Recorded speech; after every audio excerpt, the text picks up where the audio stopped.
ఈరోజు న్యూస్ బాగా ఫాలో అవుతూ ఇంటలెక్చువల్గా ఎనలిటికల్గా ఆలోచించే ఒక డాక్టర్ కలిశారు. ఆయన నన్ను క్వశ్చన్ అడిగాడు.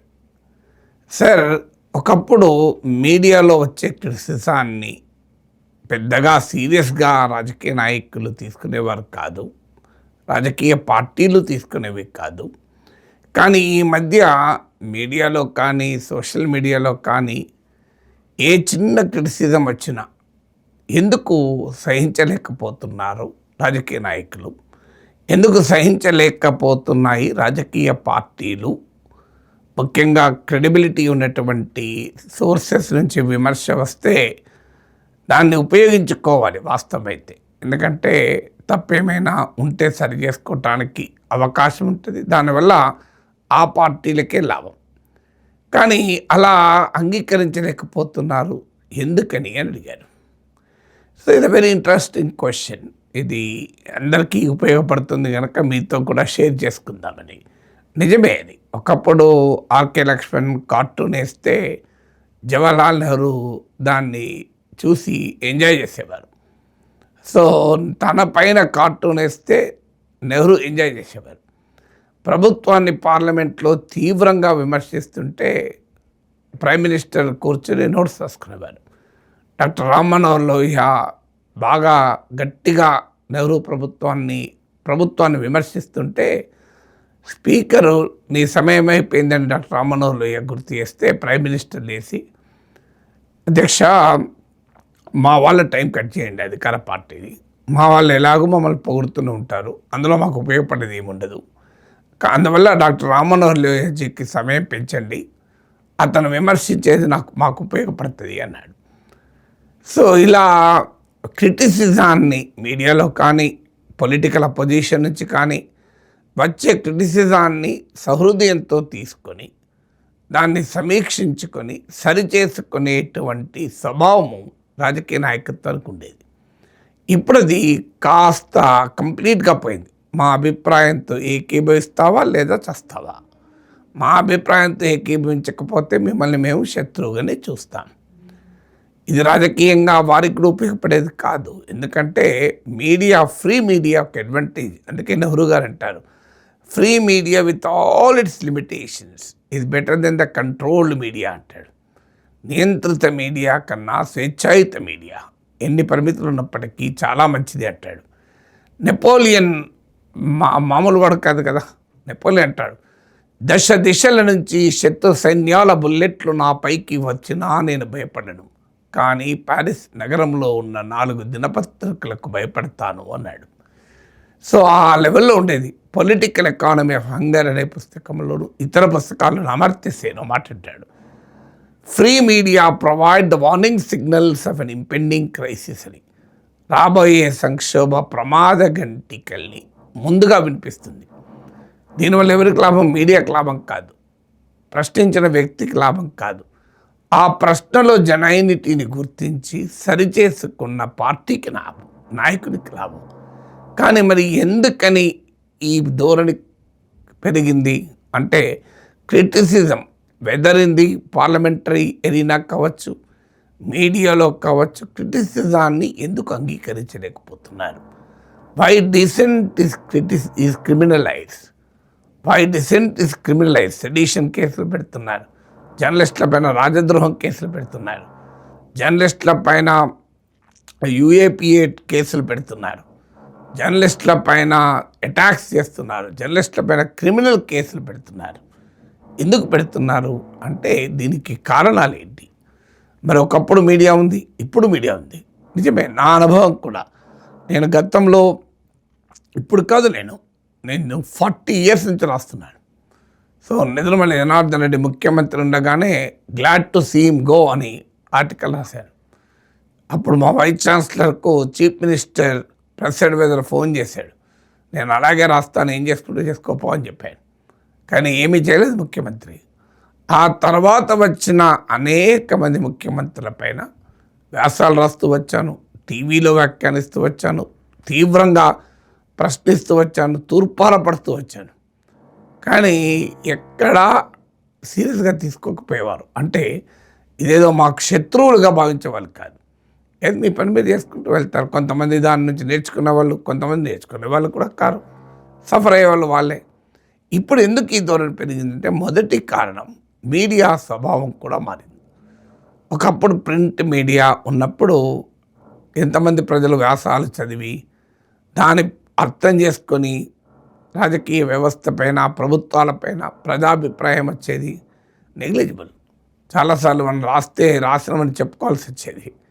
తర్వాత టీవీ వచ్చింది. టీవీ వచ్చాక ప్రభావం పెరిగిన మాట నిజం. Pen is mightier than the sword, camera is mightier than the both అంటారు. కలం ఖడ్గం కన్నా గొప్పది, కెమెరా రెంటి కన్నా గొప్పది. కానీ అది ఇన్స్టాంట్ ఇంపాక్టే. అది అదే సమయంలో న్యూస్ బులెటిన్లో అది ఆ పర్టికులర్ సమయంలో చూసిన వారే చూస్తారు. ఆ పర్టికులర్ సమయంలో ఎంతమంది చూస్తారు? ఆ తర్వాత దాన్ని ఎవరైనా వర్డ్ ఆఫ్ మౌత్లో మాట్లాడుకోవాల్సిందే. కానీ అది మల్టిప్లై కాదు టీవీ యుగంలో. కానీ డిజిటల్ ఏజ్ వచ్చే వరకు పరిస్థితులు పూర్తిగా మారిపోయాయి. కారణం ఏంటంటే ఒక వ్యక్తి, ఇప్పుడు నేనే ఉన్నాను, ఒక టీవీలో ఒక విశ్లేషణ చేశాను. ఇదివరకైతే ఏమయ్యేదంటే ఆ టీవీ విశ్లేషణ చూసిన వారు ఆ సమయానికి మాట్లాడుకునేవారు. ఎక్కడన్నా వాళ్ళు ఇంకెవరితో కలిస్తే ఇంకో నాగేశ్వరి ఇలా మాట్లాడారు అనుకునేవారు. అంతకన్నా దాని ఇంపాక్ట్ ఉండేది కాదు. ఇప్పుడు ఏమైంది, నేను ఒక టీవీ ఛానల్లో ఒక మాట మాట్లాడితే దాని నుంచి పెద్దగా ఇబ్బంది పడకుండా కూడా ఇబ్బంది పడే పరిస్థితి తీసుకొస్తున్నారు. రాజకీయ ప్రత్యర్థులు దాన్ని ఉపయోగించుకొని పెద్ద ఎత్తున క్యాంపెయిన్ చేస్తారు. వాట్సాప్లో, ఫేస్బుక్లో మీములుగా మార్చేస్తారు. అంటే రాజకీయ పార్టీ ముందుగా పట్టించుకోదు, ఏమున్నదిలే అనుకుంటారు. కానీ రాజకీయ ప్రత్యర్థి వచ్చి దాన్ని అడ్వాంటేజ్గా మార్చుకుంటుంటే కాంపిటేటివ్ పాలిటిక్స్ ముందుకు వస్తాయి. అందుకే విమర్శ తన ప్రత్యర్థికి ఆయుధం అవుతుంది గనక రాజకీయ పార్టీలు, నాయకులు భరించలేకపోతున్నారు. So it becomes a weapon in the hands of their opposition, their rival. ఇక్కడ మీడియా మీద కోపం కన్నా ఇది తన ప్రత్యర్థికి ఆయుధమైంది అన్న కోపమే ఎక్కువ. దీనికి కారణం కాంపిటేటివ్ పాలిటిక్స్. ఇక రెండవది మీడియా స్వభావం. నేను ఇంతకుముందు చెప్పినట్లు పేపర్లో, టీవీలో వస్తే దాని ఇంపాక్ట్ లిమిటెడ్. కానీ ఇప్పుడు డిజిటల్ యుగంలో ఏమైందంటే నువ్వు టీవీలో మాట్లాడు, పేపర్లో రాయి, డిజిటల్లో యూట్యూబ్లో మాట్లాడు, ఫేస్బుక్లో పోస్ట్ చేయి, అవన్నీ కూడా వేల మంది రియాక్ట్ అవుతున్నారు. లక్షల మంది కొన్నిసార్లు రియాక్ట్ అవుతున్నారు. మల్టిప్లై అవుతుంది. దానికి కౌంటర్లు వస్తున్నాయి. దానికి మద్దతుగా 20 మంది, వ్యతిరేకంగా 20 మంది. ఆ మెసేజ్ ఆ ఒక టీవీలో లేదా ఒక యూట్యూబ్లో ఒక వీడియో పెడితే అది నెల రోజులు, 15 రోజులు, ఒక్కొక్కసారి ఏళ్ళ తరబడి కూడా it continues to harm the party and politician. Sustain release అంటారు. కొన్ని మెడిసిన్స్ వస్తాయి సస్టైన్ రిలీజ్ అంటే అదే పారాసిటమాల్ ఒక్కటేసారి రిలీజ్ కాకుండా మెల్లగా స్లోగా రిలీజ్ అవుతుంటుంది బాడీలో. ఇది కూడా విమర్శకు కూడా సొసైటీలో సస్టైన్డ్ అండ్ మల్టిప్లైడ్ రిలీజ్ అవుతూనే ఉంటుంది. ఇవాళ మీరు గమనించారు, ఒక వ్యక్తి మాట్లాడింది ఏడాది తర్వాత కూడా అది మళ్ళీ వైరల్ కావచ్చు. అందువల్ల ఈ వైరాలిటీ అనే స్వభావం ఎప్పుడైతే మీడియాకు వచ్చిందో ఆ వైరాలిటీని భరించలేకపోతున్నారు రాజకీయ నాయకులు. ఎందుకంటే ఇది మాకు సమస్యగా అవుతుందేమోనని. సో మొదటిది కాంపిటేటివ్ పాలిటిక్స్ కారణమైతే, రెండవది virality of the media. Media impact అప్పుడు ఉంది, ఇప్పుడు ఉంది. వైరాలిటీ ఇప్పుడు మాత్రమే వచ్చింది.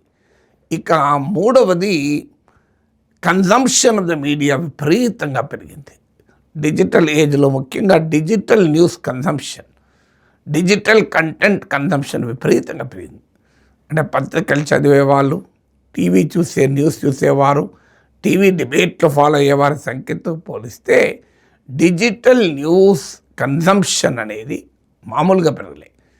ఇది దాని ఇంపాక్ట్ కూడా అనివార్యంగా పెరుగుతుంది. అది గ్రామాల్లో ఉన్న మారుమూల గ్రామాల టెక్నాలజీ పెనట్రేషన్ వల్ల మారుమూల గ్రామాల్లో ఉన్న వారిపైన, చాలీచాలని చదువున్న వారిపైన, ఆర్థిక సామాజిక తేడాలన్నింటినీ అధిగమించి సమాజంలోకి వెళ్ళిపోయింది ఇవాళ డిజిటల్ న్యూస్ కన్జంప్షన్. ఇది థర్డ్ ఫ్యాక్టర్. ఫోర్త్ ఫ్యాక్టర్ ఏంటంటే ప్రజలు కూడా చాలా చైతన్యవంతులయ్యారు. ఒకప్పుడు ఒక విమర్శ వచ్చినా దాన్ని ప్రజలు పెద్ద సీరియస్గా తీసుకునేవారు కాదు. ఇప్పుడు ప్రజలు రాజకీయ పార్టీల మధ్య బాండ్ వీకెన్ అయింది, ఒకప్పట్లాగా కాదు. అంటే వీకెన్ బాండ్ వేరే రకమైన బాండ్ పెరిగిందని చెప్తాను, కానీ ఒక పొలిటికల్ పార్టీని ప్రజలు పూర్తిగా నమ్మలేకపోతున్నారు, స్కెప్టికల్గా ఉన్నారు. అందుకే ఒక ఎన్నికలో భారీగా మెజార్టీ ఇస్తారు, నెక్స్ట్ ఎన్నికకు ఘోరంగా ఓడిస్తారు, మళ్ళీ ఆ తర్వాత ఎన్నికల్లో ఏం జరుగుతుందో తెలియదు. సో ఇలా ప్రజలు చాలా వేగంగా రాజకీయ పార్టీలపైన తీర్పులు చెప్తున్నారు. కాస్తంత తేడా వస్తే పార్టీలు ఓడించి పడేస్తున్నారు. సో ఇది 4th ఫ్యాక్టర్. 5th ఫ్యాక్టర్ ఏంటంటే politics have become and high stake activity. ఒకప్పుడు పదవుల వల్ల వచ్చే ప్రయోజనాలు ఇంతగా లేకుండే. మినిస్టర్ అయినా కూడా కాస్త పలుకుబడి ఉండేది, కానీ ఇలా కాదే. నీకు ఒక ఎమ్మెల్యే పదవో ఎంపీ పదవో ఒక మినిస్టర్ పదవి వస్తే it means hundreds of crores business. So power and money విపరీతంగా పొలిటికల్ స్టేక్స్ కారణమే. అందువల్ల ఇవాళ ఒక రాజకీయ పార్టీ గెలవాలంటే 100 కోట్లు 1000 కోట్లు ఖర్చు పెడుతుంది. సో ఒక చిన్న విమర్శ నా ఆపర్చునిటీని దెబ్బతీయకూడదు. సో అది 5వ కారణం. 6వది ఏంటి అంటే రాజకీయ పార్టీలకు బ్యూరోక్రసీకి మధ్య రిలేషన్స్ మారడం. ఒకప్పుడు అధికారంలో ఉన్న వారికి ఒక జర్నలిస్ట్ పైనో లేకుంటే ఒక పొలిటికల్ రైవల్ పైన కోపం వచ్చి కేసు పెట్టు అంటే ఆ పోలీస్ ఆఫీసర్ చెప్పేవాళ్ళు, బాగుండదు సార్ మనం కేసు పెడితే, అది కోర్టులో ఒప్పుకోరు సార్, అది పద్ధతి కాదు సార్, అది చట్టానికి విరుద్ధం సార్, దీనికి ఇంత సీరియస్ కేసు మనం పెట్టలేము సార్, చట్టం ఒప్పుకోదు అని చెప్పేవాళ్ళు. ఐఏఎస్లు చెప్పేవాళ్ళు, ఐపీఎస్లు చెప్పేవాళ్ళు, ఈవెన్ ఒక సబ్ ఇన్స్పెక్టర్ పోయి ఎమ్మెల్యేకి చెప్పేవాడు, సార్ ఇట్లా కలవదు సార్ మనం కేసులు పెట్టలేమని. ఇప్పుడు అలా చెప్పగలిగే ధైర్యం ఉన్న అధికారులు తక్కువైపోయారు, చెప్పితే అంగీకరించే రాజకీయ నాయకులు కూడా తక్కువైపోయారు. పొలిటీషియన్స్ వినరు, వీళ్ళు చెప్పరు. సో అందువల్ల వీరు ఆ ఎమోషన్, పొలిటికల్ ఎమోషన్ను వెంటనే యాక్షన్లోకి పెట్టే బ్యూరోక్రసీ కూడా కారణమైపోయింది. ఈ బ్యూరోక్రసీ ఏం చెప్తే అది వినడం. చట్టం ఇది ఇలాంటి రాజద్రోహం కేసు మనం పెట్టకూడదు, యూఏపీఏ కేసు పెట్టకూడదు అని చెప్తారు ఎవరన్నా? చెప్పే ధైర్యం సాహసం చేయగలుగుతారా? చీఫ్ సెక్రటరీలు డీజీపీలు కూడా చెప్పడం కష్టమవుతున్నటువంటి పరిస్థితి. ఎందుకు? వాళ్ళ తప్పు కాదు, చెప్పినా వినరు. వీళ్ళు ఎందుకు మనం బాదుకోవాలి అని చెప్తే వింటారు ఆ పొలిటీషియన్లు. వాళ్ళు తోచిందే చేస్తారు అని చాలా మంచి విజ్డమ్ ఉన్న అధికారులకు కూడా చెప్పడం మానేశారు పొలిటీషియన్లకు. సో చెబితే మనం కంటైతాం, మనం తప్పవుతుంది తప్ప వాళ్ళైతే మారరు అనేటువంటి ధోరణి పెరగడం కూడా ఒక ముఖ్యమైనటువంటి కారణం. 7వది generational shift in the political leadership కూడా. ఒకప్పటి జనరేషన్ ఏమో డక్కముక్కీలు తిని కష్టపడి అనేక రకాల సవాళ్ళను ఎదుర్కొని రాజకీయాల్లో ఎదిగేవారు. కానీ ఈ జనరేషన్లో ఎక్కువ మంది డైనాస్టిక్ లీడర్స్గా మారిపోయారు. అంటే ఎమ్మెల్యేల నుంచి మొదలుకొని టాప్ లెవెల్ వరకు.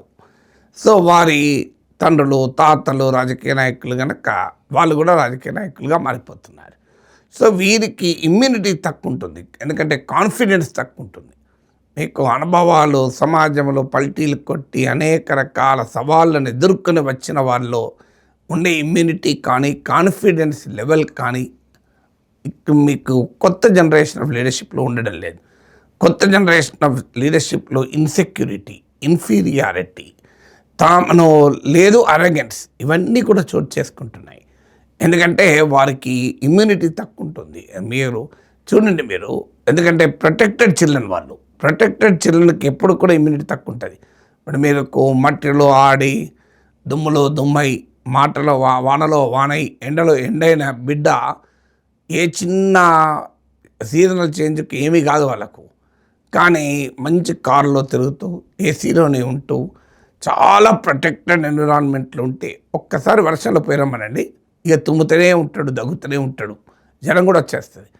ఎందుకు మరి రోడ్డు మీద ఆడుకుంటున్న పిల్లవాడికి ఎందుకు వస్తలేదు? సో వాళ్ళకి అలవాటు అయిపోయింది. అందువల్ల ఇమ్యూనిటీ, ప్రొటెక్టెడ్ ఎన్విరాన్మెంట్లో పెరిగి ఉంటారు కనుక, ప్రొటెక్టెడ్ చిల్డ్రన్గా రాజకీయాల్లో కూడా ఎంటర్ అవుతారు కనుక వారికి ఇమ్యూనిటీ తక్కువ ఉంటుంది. అందువల్ల వారు వెంటనే ఈ క్రిటిసిజం సహించలేని పరిస్థితికి వస్తుంది. సో అందువల్ల there are several social political changes that have led to the intolerance to criticism.